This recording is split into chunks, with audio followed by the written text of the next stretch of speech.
Ma'am. अब मैं police उप महानिरीक्षक विशेष शाखा हरप्रीत कौर मैम से आग्रह करती हूँ कि 2 शब्दों से हमारा मार्गदर्शन करेंगी। Thank you.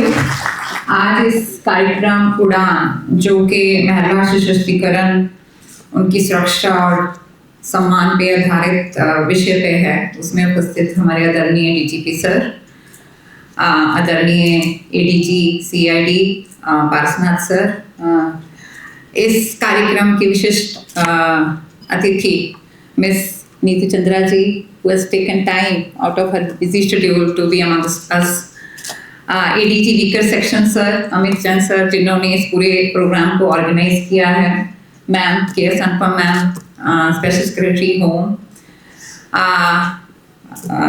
इतनी प्यारी ऑडियंस, हमारी जितनी भी एम्पावर्ड लेडीज यहाँ पे बैठी हुई हैं। I am really honoured to be part of this programme.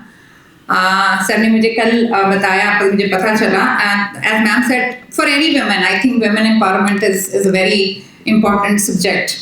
So Bihar, I was just telling Neetu ji that Bihar is a very good place, very good state and very good cadre in many terms.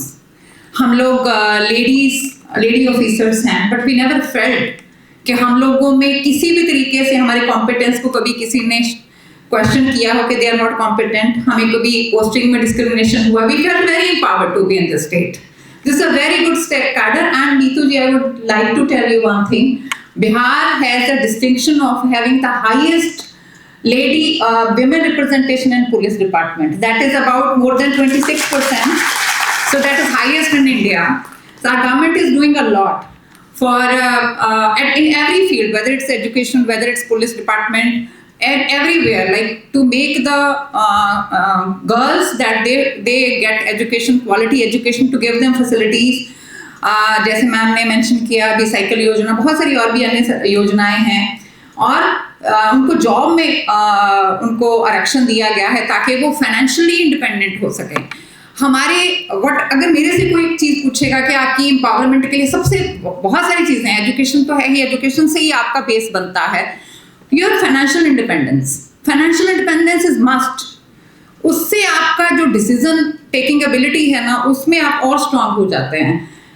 कई ladies इसलिए सफर करती हैं, बहुत सारे, कई बार उनकी ससुराल में या रिश्ते इतने टॉक्सिक होते हैं कि वो इसलिए बाहर नहीं निकलती, उनको लगता है कि हमारा कौन होगा, हमें कौन सपोर्ट करेगा। But once you are financially independent, कोई भी लड़की को उनको वो बिजनेस करके बने और ट्यूशन पढ़ा के बने, वो अपनी कोई कला है उसको निखार के बने, लेकिन उसको फाइनेंशियल इंडिपेंडेंस के लायक जरूर बनाए ताकि वो अपना पैसा खुद वो अर्न करें, कोई डिसीजन लेना हो उसको ले सकें। कल को ये नहीं है कि अब सह रही है क्योंकि हमारे पास कोई सहारा नहीं है, कोई हमारा कोई इनकम नहीं है, तो हमें इसी सिचुएशन में रहना। तो लड़कियों को फाइनेंशियल इंडिपेंडेंस देना बहुत ज़रूरी है।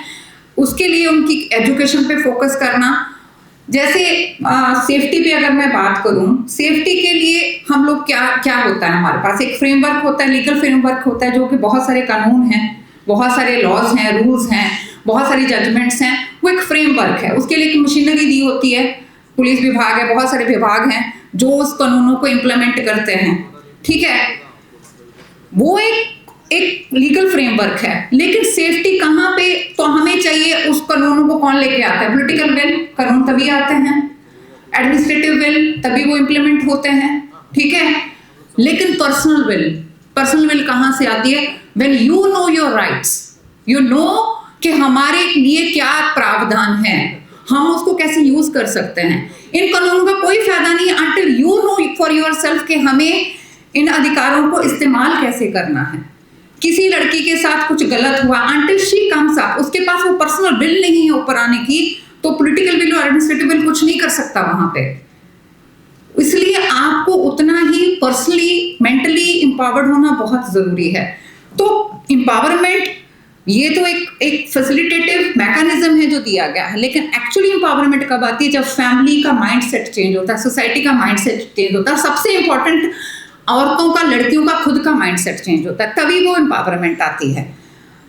हम लड़की को शादी करके भेजते हैं घर बाहर, बोलते हैं कि हमारी लड़की की सुनी नहीं जाती, हमारी लड़की को ताना दिया जाता है, परेशान किया जाता है। और मैंने गांव में देखा, स्टडी टिल 10th, 10वीं तक मैं गांव में ही पढ़ी हूँ, प्रॉपर छोटा सा गांव है मेरा जहाँ मैं पढ़ी हूँ। तो मैंने देखा है लेडीज को, they have been victim of domestic violence. उनसे अगर बात करते थे उस टाइम पे, Udaan, this word is very dear to me, I have seen that serial, my father made me sit and watch that. मैं बहुत छोटी थी, मुझे पता भी नहीं था कि क्या है, बट उस लेडी का मुझे याद है, कविता चौधरी, जिन्होंने उस रोल को किया था, उन्होंने मुझे बोला था कि he gave me this dream even in primary school that you have to be like this. So ये कहानी सुनाने का पर्पस क्या है कि when you feel yourself that you become as you think about yourself. If you think you are weak, then you will become weak. If you think you are strong, then you will become strong. That dream I got at a very early age, that uniform service, and that Udaan, this मेरी story में this Udaan serial has a lot to play. And when I saw this title, I felt very happy, क्योंकि उससे मुझे मिला था कि मुझे ऐसे, मेरे father, he told me you have to become like this. So आपको बच्चियों को अगर आप उस माइंडसेट से बड़ा करते हैं तो वो वैसी ही आगे जाके बनती हैं। तो मैं गांव की लेडीज की बात कर रही थी, उनको अगर पूछते थे कि आपके हस्बैंड मारते हैं आपको, सुन, आदमी तो ऐसे ही होते हैं, कोई बात नहीं, ये तो ऐसे ही चलता है सदियों से। तो उनकी मेंटेलिटी वैसी बनाती है, उसकी कंडीशनिंग वैसी कर दी जाती है। अगर आप लड़कियों को उसी माइंडसेट से बड़ा करेंगी तो कभी अपनी आवाज नहीं उठाएंगी। ये फ्रेमवर्क कुछ नहीं कर पाएगा जब तक हम अपने आप को, अपनी बच्चियों को उस माइंडसेट के, अगर आपके साथ जाती हो रही है, you need to raise your voice, तो वो बहुत जरूरी है। तो वो मैं अगर लेडीज को, तो आदमी तो ऐसे ही होते हैं, उनकी मेंटालिटी वैसी बनाई जाती है, उनको लगता ही नहीं कि उनके साथ कुछ गलत हो रहा है, उनको एहसास ही नहीं होता कि हमारे साथ कुछ गलत हो रहा है। तो इसलिए लड़कियों को ये बताना बहुत जरूरी है कि गलत को नहीं सहना। पाप करने वाला उतना ही बड़ा अपराधी होता है जितना पाप सहने वाला। ये गुरु गोबिंद सिंह जी का, क्योंकि उनकी धरती है, उन्होंने बोला था, जुल्म करने वाला जितना बड़ा पापी होता है, अगर आप जुल्म सहते हो तो भी आप उतने ही भागीदार, तो जुल्म सहना नहीं चाहिए कभी। तो आपको एम्पावर्ड होना है। और मैं फाइनेंशियल इंडिपेंडेंस की बात करी, it's not just necessary that you earn money, just earning money is not important. How you spend that money, how you invest that money, over that also you should have the right. Then comes the true financial independence. You are earning in crores, you are earning in lakhs, but if your husband or if your father or anybody is deciding no, you invest, okay, you can take their advice. I'm not saying you should revolt, no. Neetu ji bata rahi thi, she said a very good word. Sakranti to Kranti, she just mentioned me. I totally agree with you. It's not necessary that you rebel. You silently you can bring the revolution. Silently how? You make yourself इतना अपने आप को योग्य बनाइए कि आपके actions बोलें. You need not speak from your mouth. You need not fight. अगर आपको किसी सिचुएशन में you feel that you're not being heard, you're not being valued, just withdraw from that situation. Work on yourself, invest in yourself, value yourself. Then you show to the world that who you are.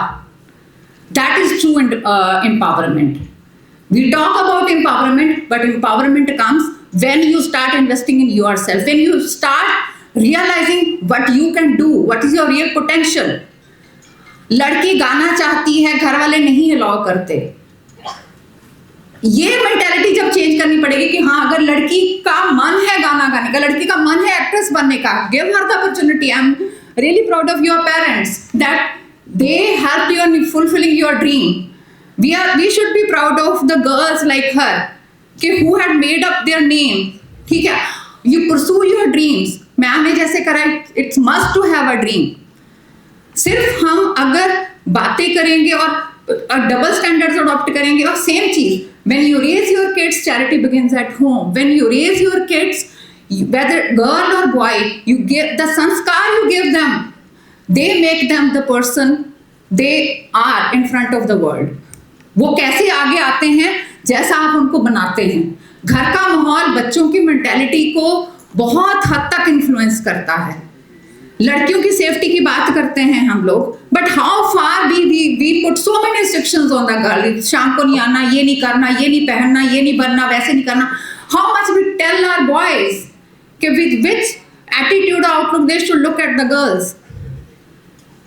हम कहते हैं हमारे घर का बच्चा बुरा नहीं है, दूसरे का लड़का बुरा है, हमारी लड़की को गलत नजर से देखता। हर पेरेंट्स शायद अगर ऐसा सोचता होगा, माँ अगर ऐसे ही सोचती होगी, तो गलत कौन है फिर अगर हमारे सबके बच्चे अच्छे हैं? लड़का गलत है, उसको जरूर टोकिए, उसकी गलती पे पर्दा डालने की कोशिश मत करिए, तभी लड़कियों की सुरक्षा आएगी सोसाइटी में। सिर्फ कानून बनाने से, इम्प्लीमेंट करने से, वो सिर्फ रिपोर्टेड केसेस में आती है, जो अनरिपोर्टेड रह जाते हैं उनका क्या? तो लड़कों की मेंटालिटी को चेंज करना भी उतना ही जरूरी है जितना हम लड़कियों को एम्पावर करने के बारे में सोचते हैं। उनको ये देखना चाहिए कि how to respect a women, how to value a women, how to cherish a women. अगर कोई लड़की बैठ के बात कर रही है घर में, पेरेंट्स के घर में, ससुराल में, we need to hear her, that is actually empowerment. अगर हम उसकी बात को शेयर कर देते हैं कि नहीं जी तुम्हें तो कुछ पता ही नहीं है, तुम्हें कुछ नहीं आता है। अ हाउस मेकर, जरूरी नहीं है कि अगर वो बाहर जाती है तभी she can be empowered, she has the right to make decision at the household level. उसकी बात सुनी जाती है, वैल्यू की जाती है, उसको वेटेज दिया जाता है, that is true empowerment. So wherever we are, we need to value ourselves. अगर आप खुद को वैल्यू जब तक नहीं करेंगे, दूसरा कोई वैल्यू आपको नहीं करेगा। तो अपने आप को रियलाइज करना, अपने आप को वैल्यू करना is most important. That is true empowerment, that is true सम्मान। रिस्पेक्ट बहुत इंपॉर्टेंट है, self respect. I am not saying ego, should not bring ego in relationships के हाँ जी हम तो ऐसे करेंगे, झंडा लेके खड़ेंगे तभी। No, value every person. But if you want to put your point forward, put it with affirmation, with firmity, but politely. Yes, I have a point. I'm a person. I have a right to decide or give my consent when I want to get married. I want to have a right to give consent when I want to bear the children. तो आप किसी एक के लिए, मैं ये नहीं कह रही हूँ कि आप थोपिए अपने आप को कि नहीं जी हस्बैंड वाइफ का ही डिसीजन होना चाहिए। It should be mutual decision. That is actual आपका कह सकते हैं एम्पावरमेंट है कि हाँ आपकी भी बात सुनी जा रही है। अगर आप कुछ करना चाहती है, if you want time, you are given time. तो वो ही है, हम बातें बहुत करते हैं ये हैं, लेकिन एक्चुअल में रियल लाइफ में, डे टू डे लाइफ में हम कितना उन चीजों को इम्प्लीमेंट करते हैं, that actually determines the position of the women in the society. So you all are very important. You are a symbol of empowerment. Neetu Chandra is sitting here. She symbolizes this. She is really inspiring, and I'm really thankful to you for taking out time. I'm really thankful to weaker section and AD sir, DGP sir, ma'am, and all of you. This subject is really very dear to me. When I speak spontaneously. I don't prepare for it, but yes. Thank you so much for patient listening, and thank you sir for giving me this opportunity. Thank you ma'am, thank you so much, thank you.